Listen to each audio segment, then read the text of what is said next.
I saw this picture on Pinterest the other day and it was love at first sight, but I couldn't find a pattern, so I just had to figure it out myself, and I'm gonna show you how to make it too. Looking at the inspo pic, I can tell that there's a granny square base and the flowers sit on top of that base. I followed this tutorial for the base, but I also wrote the pattern down for you guys. The amount of granny squares you need fully depend on the size of your steering wheel. After that, line them up and we're gonna go 2 by 2 sewing them together. And you wanna have back to back, the fronts facing on the outside. Looking back, this probably doesn't matter as much because once you weave in your ends, you really can't tell which side is the front, which side is the back. So really just however you wanna sew it, it doesn't really matter. Right here, I'm about to show you how to sew together the granny squares, but I don't recommend doing it this way. I use the single crochet stitch all the way down. It doesn't create the seamless granny square look. It does have a big seam that sticks out, and it's not ideal because when you add the flowers on top, I learned that it actually becomes a bigger challenge to try and cover up those seams by putting the flowers on top. Just sew it together with the yarn needle and you're good, I promise. I overcomplicated it. Please learn from my mistakes. Once you have all the granny squares sewn together, it should make this steering wheel shape. So now we're just going to weave in our ends, and this is important to do before you add the flowers because I promise you, when you add the flowers, some of these loose threads you will not be able to reach. Now comes the part of the tutorial where I'm actually teaching you how to do something now.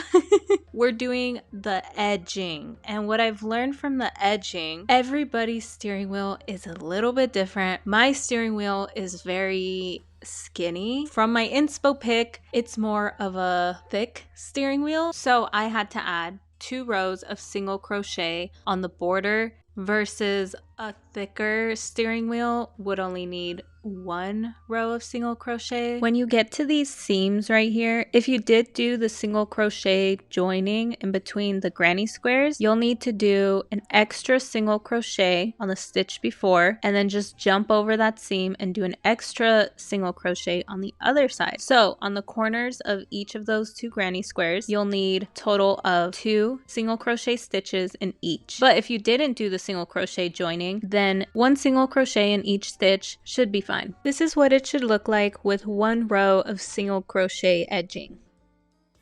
Moving on to the daisies portion. I did write a pattern for you guys and the end should turn out as a circle. It's a lot like my previous video with the daisy granny square pillowcase, but this is pretty much the uncompleted version of that because it doesn't end up as a square, it ends up a circle. But I also wanted to include this tutorial step by step just in case reading patterns is a little hard for you. You'll need 3 colors of yarn, 1 for the petal color, 1 for the seed, and 1 same color as the base granny square. Starting off with row 1 of the seed, chain 4 and slip stitch into the first chain.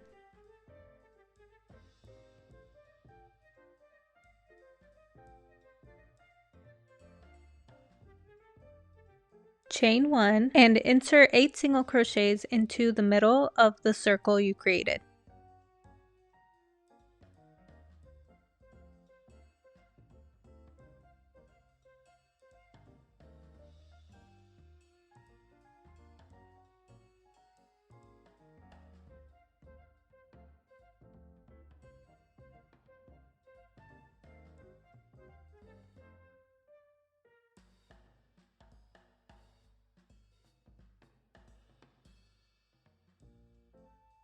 At this point, pull the yarn in the back to tighten and slip stitch into the first stitch.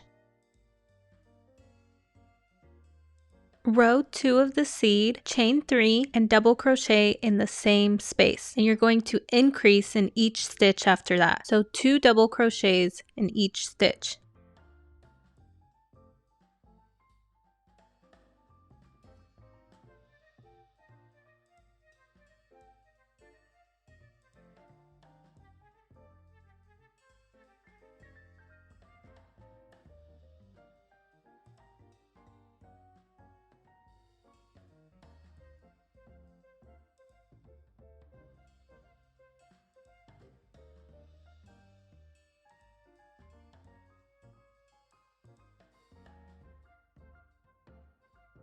Slip stitch into the top of that chain 3 space, cut the yarn and fasten off, and now we're going to attach the petal color to the hook. You can start row 1 of the petal in any of the stitches. Chain 3, insert 2 double crochets into that same stitch, chain 1, skip the next stitch, and repeat 3 double crochets, chain 1, skip the next stitch until you reach the end.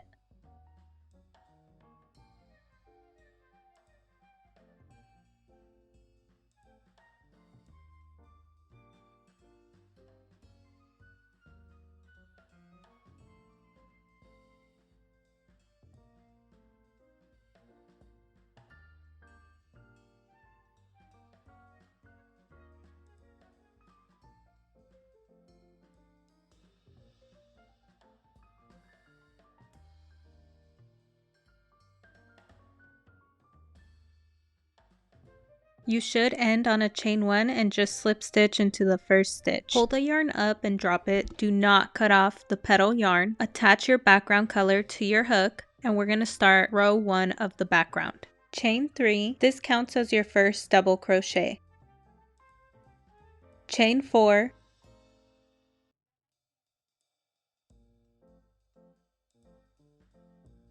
and insert your next double crochet into the next chain space, and repeat this. Chain 4, double crochet all the way till the end.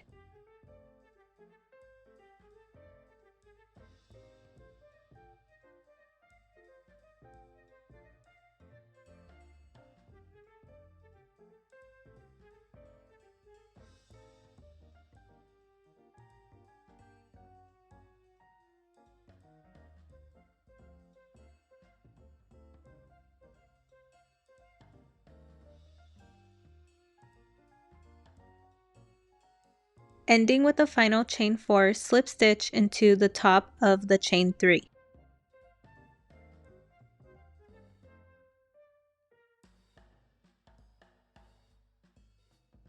Pull the yarn up and drop the background color. Do not cut it yet, and we're going to pick up the petal color now.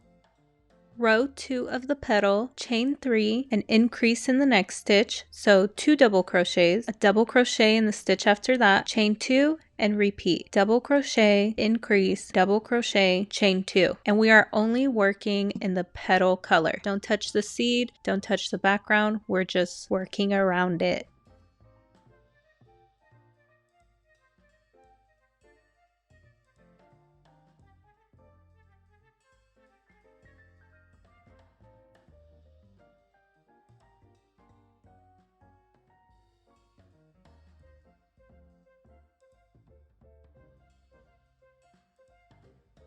When you reach the end, slip stitch into the top of the chain 3, drop the petal color, and pick up the background. Now we're going to start row 2 of the background.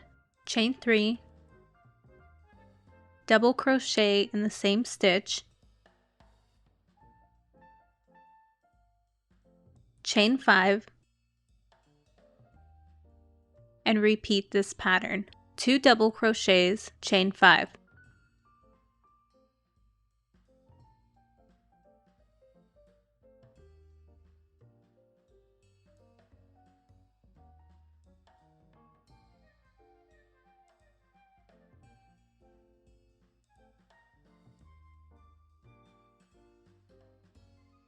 And slip stitch into the top of that chain 3.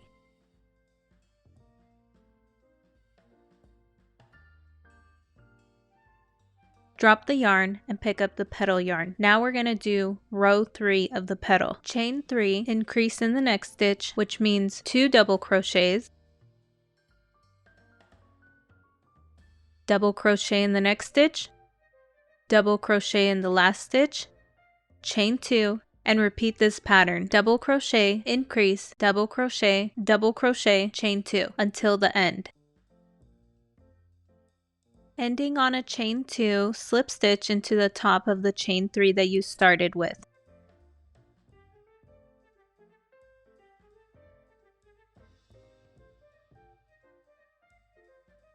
We're going to go straight into row 4 of the petal, starting off by chaining 1, single crochet into that same stitch, skip the next stitch, 5 double crochets,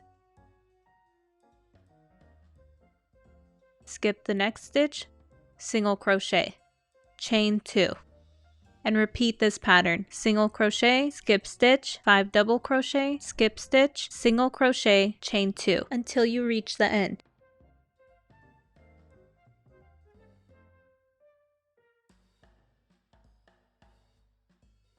And slip stitch into that first single crochet.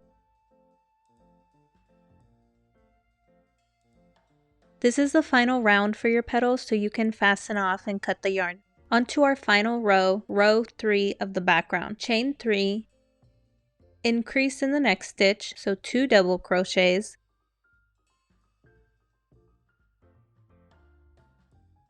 five double crochets in the back chain,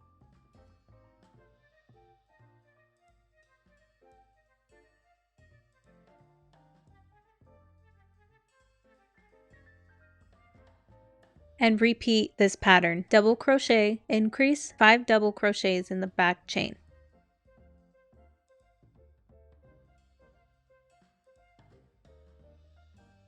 When you reach the end, slip stitch into the first chain 3 space,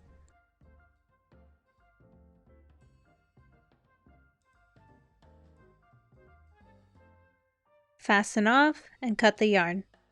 And repeat this for however many daisies you'll need for your steering wheel. Moving on to sewing everything together. One thing I noticed after I had sewn all the flowers on, spacing does matter. As you can see here, I'm putting the flowers right next to each other. Don't do that. You want to have at least 1 inch to 2 inch space between each flower. Just try to keep it overall as even as possible, spacing between each flower. As for sewing it on, there's really no method to it. As long as it's on there, it's good.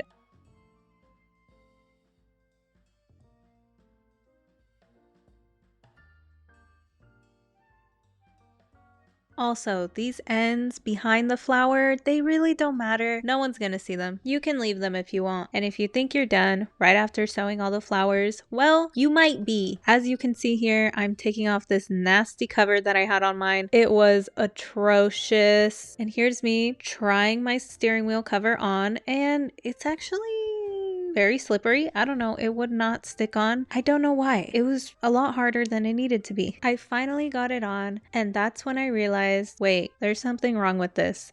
It literally turns. The steering wheel is not moving. It's just the flowers. That doesn't seem very safe. So I had to go through and actually single crochet all around, pretty much sewing it onto the steering wheel. If I ever want to remove this, which I don't know why I ever would, I would have to cut it off. It's a commitment, yes, but I'm definitely committed to her. Also, by this point, I was pulling my hair out, punching the steering wheel. I was so annoyed with this. Do you know how uncomfortable it is to crochet at this angle? At all these angles that I had to do to get around the steering wheel? My wrists hurt, my fingers hurt, my neck hurt, my back hurt. I was so done. Will I ever do this again? No, but I guess that's a good thing because she's sewn on, so I will never have to do this again. Hope this inspired you. Bye!